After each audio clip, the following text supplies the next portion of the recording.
Hello friends, how are you. मेरा नाम है शिवम और आज मैं उपस्थित हूँ आपके सामने ये नई क्लास लेके ऑक्सफोर्ड जूनियर इंग्लिश ग्रामर का एक्सरसाइज 17। इसके पहले ये जो चैप्टर है कंजंक्शंस का वो मैंने पढ़ा दिया था।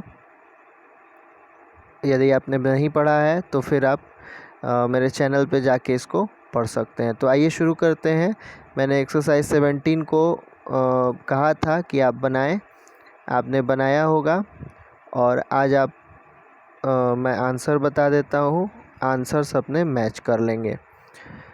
तो ध्यान दीजिएगा, हमने एक्सरसाइज में ये बताना है कि कंजंक्शंस कौन कौन से हैं, क्योंकि कंजंक्शन मैंने कल बताया था आपको, अगर याद हो पढ़ा हो आपने, तो मैंने बताया था कि कंजंक्शन दो होते हैं, एक होता है कोऑर्डिनेटिंग और दूसरा होता है सबऑर्डिनेटिंग।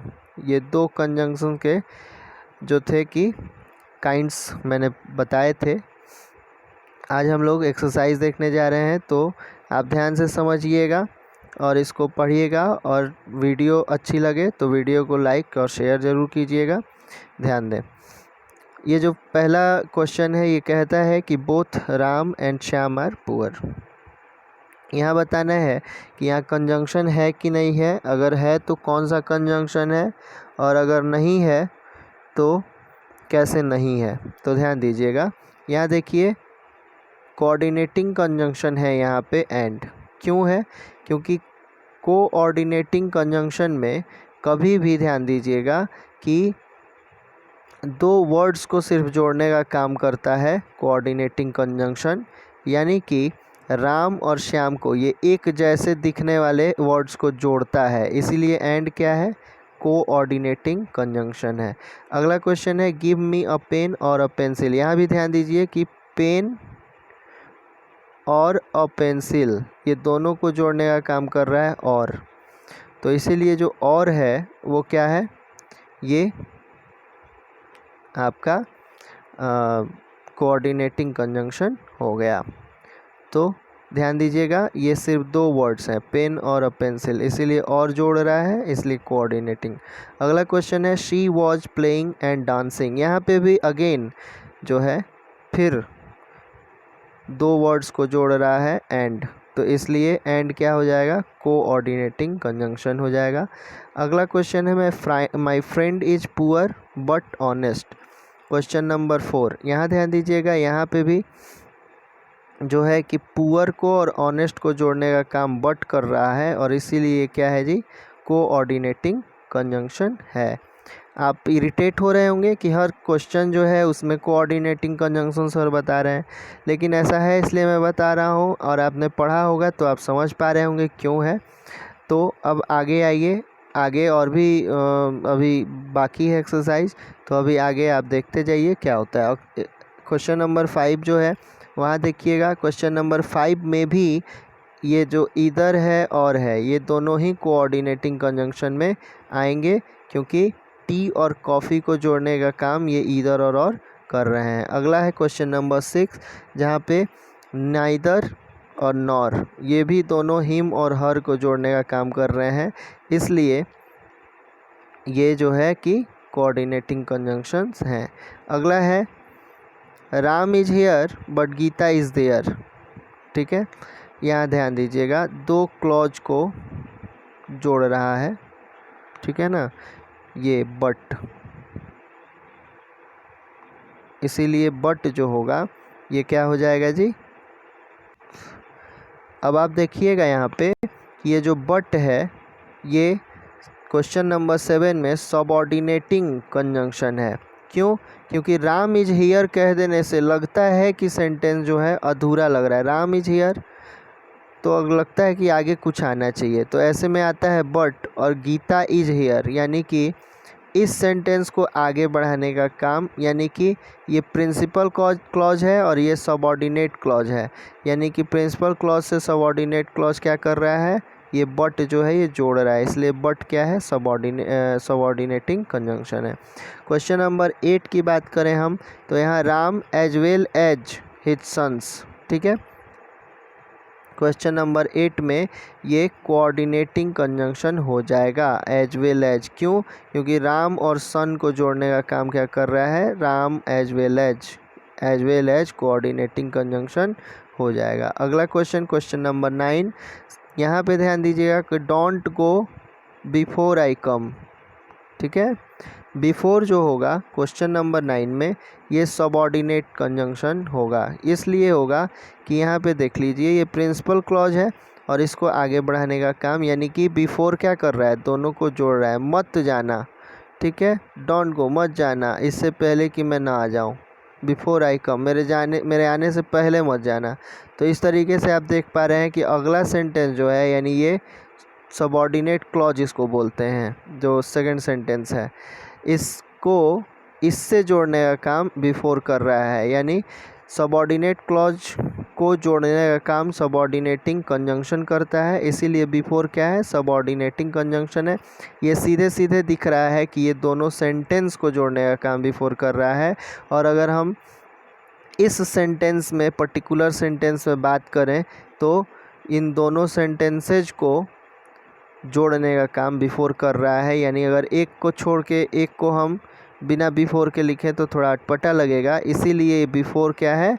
डोंट को और आई कम को जोड़ रहा है। क्वेश्चन नंबर 10 की यदि हम बात करें तो यहाँ पे भी सबऑर्डिनेट कंजंक्शन है। क्यों? क्योंकि you work hard you will pass, सिर्फ ऐसे बोलें तो काम नहीं चलेगा। ठीक, इस इफ़ को आप यहाँ ला दें, यू विल पास इफ़ यहाँ ला दें और तब इस सेंटेंस को बोलें तो क्या होगा? ध्यान से समझिए, यू वर्क हार्ड है एक सेंटेंस और दूसरा सेंटेंस है यू विल पास। ठीक है, मैंने कहा कि ये जो इफ़ है इसको आप क्या करें? यहाँ ला दें इफ़ को, और उसके बाद ये जो इफ़ ये वर्क हार्ड है, इफ़ को यहाँ से मिटा दें। You will pass if you work hard, यहाँ पे क्या हो रहा है? अब आप ध्यान दीजिएगा कि इस सेंटेंस को, यू विल पास को इस सेंटेंस से जोड़ने का काम इफ़ कर रहा है। ऐसे में इफ़ क्या हो जाएगा? हालांकि यहाँ पहले आ रहा है, लेकिन सेंस अगर लगाएं आप तो ये इफ़ कहाँ आना चाहिए था? यहाँ आना चाहिए था। ऐसे में इफ़ क्या हो जाएगा? सबऑर्डिनेट क्लॉज होगा। क्यों?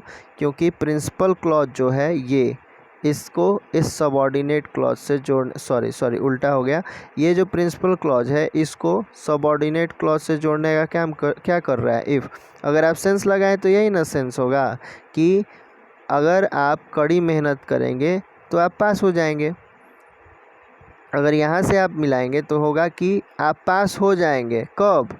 तो यदि आप कड़ी मेहनत करेंगे। यानी ये फर्स्ट सेंटेंस हो जाएगा और ये है भी प्रिंसिपल क्लॉज, और ये जो हो जाएगा इफ़ जोड़ेगा सेकेंड क्लॉज को, और इसलिए ये आंसर इफ़ जो है ये क्या हो जाएगा? सबऑर्डिनेटिंग कंजंक्शन हो जाएगा। अगला है he is poor because he has no money.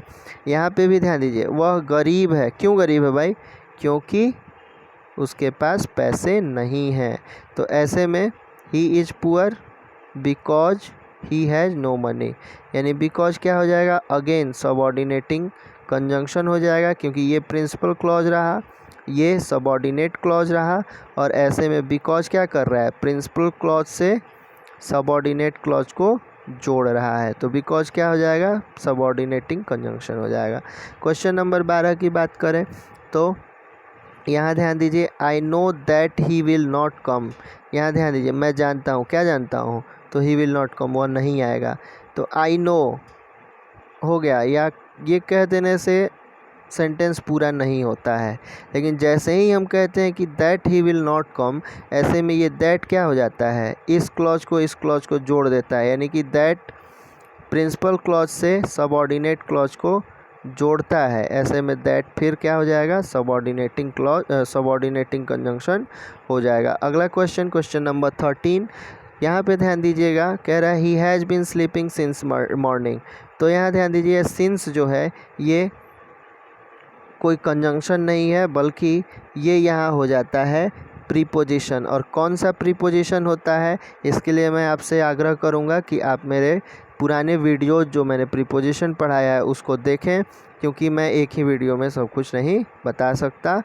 अब मैं बता भी सकता हूँ लेकिन मैं नहीं बताऊँगा क्योंकि मैं सब कर दूँगा तो आप क्या करेंगे। इसलिए आप जाके वीडियोज़ को देखें और वहाँ से लाभ लें, पढ़ें। मैंने सब पढ़ाया है और ये सब फ्री ऑफ कॉस्ट है, आप पढ़ सकते हैं। आपको अच्छा लगे आप सब्सक्राइब करें, ना अच्छा लगे ना सब्सक्राइब करें, लेकिन पढ़ें, पढ़ना ज़रूरी है। अगला क्वेश्चन नंबर 14 है, कहता है कि we shall go since you desire it. यहाँ ध्यान दीजिएगा कि क्वेश्चन नंबर 14 में सिंस जो है यहाँ पे ये सबऑर्डिनेट कंजंक्शन हो जाएगा। यहाँ पे ये नहीं था लेकिन यहाँ हो जाएगा। क्यों? कि we shall go since you desire it. यहाँ ध्यान दीजिए, हम लोग जाएंगे। कब जाएंगे भाई? तो जब आपकी इच्छा होगी। ऐसे में ये प्रिंसिपल क्लॉज है और ये सबऑर्डिनेट। ये प्रिंसिपल क्लॉज सबऑर्डिनेट क्लॉज का मतलब होता है कि प्रिंसिपल क्लॉज अगर हम बोल दें तो बिना सबऑर्डिनेट क्लॉज के बोले ये सेंटेंस अधूरा लगेगा, इसीलिए सबऑर्डिनेट क्लॉज की ज़रूरत होती है। और जब प्रिंसिपल क्लॉज और सबऑर्डिनेट क्लॉज को जोड़ने वाला कोई वर्ड बीच में आए तो उसी को हम कहते हैं क्या? Subordinating conjunction. अगला क्वेश्चन है question number 15, stay till Monday. Stay, रुकिए। कब तक रुकिए? कब तक? कुछ समय होगा ना, तो भाई सोमवार तक रुकिए। तो अब देखिए यहाँ पे भी ये अधूरा था और इसने पूरा किया। आप कहेंगे कि सर ये तो वर्ड्स हैं और वर्ड जुड़ रहा है तो कोऑर्डिनेट कंजंक्शन होगा। नहीं, आप ध्यान से सेंटेंस को पढ़िए। कभी भी कंजंक्शन इसी बात पे निर्भर करता है कि यहाँ पे पहला सेंटेंस और दूसरा, ये हालांकि सेंटेंस नहीं है लेकिन फिर भी यहाँ पे आप ध्यान दीजिएगा कि स्टे कहने के बाद ये अधूरा लग रहा है। ठीक है, तो इसको पूरा करने का काम मंडे करता है और इसको जोड़ने का काम टिल करता है, इसीलिए सबऑर्डिनेट क्लॉज सबऑर्डिनेट कंजंक्शन होगा। अगला question, question number 16, we shall stay here till he returns. ठीक है, क्वेश्चन नंबर 16 में जो टिल है ये कंजंक्शन होगा। कौन सा कंजंक्शन होगा? सबऑर्डिनेट कंजंक्शन हो जाएगा। यहाँ वी शैल स्टे हियर, हम लोग यहाँ रुकेंगे। कब तक? कब तक रुकेंगे? तो टिल ही रिटर्न, जब तक वो आ जाएगा तब तक। जब वो आ जाता है तब तक हम रुकेंगे। ठीक है, तो इस तरीके से टिल क्या हो जाएगा? सबऑर्डिनेट क्लॉज कंजंक्शन हो जाएगा। Question number 17, this is the place where he was killed. ये तो सीधे सीधे अगेन मैं आपसे कहूँगा कि आप जाके पुराने मेरे वीडियोज़ पढ़िए। यहाँ पे देखिए जो वेयर है ये प्रोनाउन हो जाएगा और ये हो जाएगा रिलेटिव प्रोनाउन। ठीक है, रिलेटिव प्रोनाउन नहीं, मुझे बताना नहीं है आपको कि ये कौन सा प्रोनाउन होगा, आप जाके पढ़िए। ठीक है ना, ये प्रोनाउन हो जाएगा, मैं ये बता देता हूँ। ठीक है, मैंने बताया, इसके लिए माफ़ी चाहता हूँ, मुझे बताना नहीं चाहिए था। ठीक है, आप जाके वापस वीडियो को पढ़िए। यहाँ देखिए, this is the place where he was killed, तो वेयर प्रोनाउन हो जाएगा, यहाँ कोई कंजंक्शन नहीं है। क्यों? मैं एक बार और बता देता हूँ कि दिस इज़ द प्लेस, यह वही प्लेस है। ये वेयर क्या कर रहा है? वेयर इस सेंटेंस को आगे बढ़ाने का काम कर रहा है, यानी परिणाम दिखा रहा है, न कि जोड़ रहा है सेंटेंसेस को। इसलिए वेयर कंजंक्शन नहीं है। कंजंक्शन क्या करता है? कंजंक्शन सिर्फ आता है, बाकी कुछ नहीं करता। वो आगे नहीं बढ़ाता कि आगे बढ़ाएं, और किसी यहाँ पे प्लेस को बताने के लिए वेयर का यूज हो गया। दिस इज़ अ प्लेस, यह वही जगह है जहाँ वेयर, तो इसलिए ये प्रोनाउन हो जाएगा, न कि कंजंक्शन होगा। क्वेश्चन नंबर 18, अगर आप नहीं समझ पा रहे होंगे प्रोनाउन तो आप मेरे पुराने वीडियोस को जाके देखें, आप समझ पाएंगे। क्वेश्चन नंबर 18 कहता है कि I know where he was killed. ठीक है, तो यहाँ पे ये कंजंक्शन हो जाएगा। यहाँ पे किसी से वर्ड को आइडेंटिफाई करके फिर नहीं बता रहा। प्रोनाउन होता क्या है? नाउन की जगह आता है। यहाँ तो कोई नाउन है ही नहीं जो बताए प्रोनाउन, तो इसलिए वेयर क्या हो जाएगा? कंजंक्शन हो जाएगा। कौन सा कंजंक्शन हो जाएगा? तो ये हो जाएगा सबऑर्डिनेट कंजंक्शन, क्योंकि मैं जानता हूँ, क्या जानता हूँ? तो ही वॉज किल्ड, वह मारा गया, ये मैं जानता हूँ। तो ऐसे में जो ये वेयर है ये क्या हो जाएगा? ये हो जाएगा सबऑर्डिनेट कंजंक्शन। अगला है सबऑर्डिनेटिंग कंजंक्शन। अगला है दिस इज़ द बुक। अब यहाँ फिर से देखिए, this is the book that I bought yesterday. यहाँ पे आप कहेंगे कि सर दैट है, दैट कंजंक्शन नहीं है एक्चुअली, क्योंकि ये बुक जो है ना, द बुक, इसकी जगह पे ये दैट आया है। हिंदी निकालिए आप, तो देखिए दिस इज़ द बुक, यह वही किताब है दैट जो, अब देखिए द बुक के लिए दैट आया, जो आई बॉट यस्टरडे जिसको मैंने कल ख़रीदा, तो दैट जो है जिसको, कौन सी बुक, तो द बुक जिसको आई बॉट यस्टरडे जिसको मैंने कल ख़रीदा था। तो ऐसे में ये जो दैट हो जाएगा ये क्या हो जाएगा, ये कंजंक्शन नहीं हो जाएगा, ये क्या हो जाएगा, ये हो जाएगा रिलेटिव प्रोनाउन। फिर मैंने बता दिया, मुझे बताना नहीं था। अगला क्वेश्चन नंबर 20 है, he said that he could do. ठीक है, ही सेड, यहाँ दैट जो है ये क्या हो जाएगा, ये दैट जो है ये हो जाएगा सबऑर्डिनेटिंग कंजंक्शन। यहाँ पे ये दैट नहीं था लेकिन यहाँ पे होगा, क्यों, मैंने कहा, क्या कहा, कि ही कुड डू, वह कर सकता था।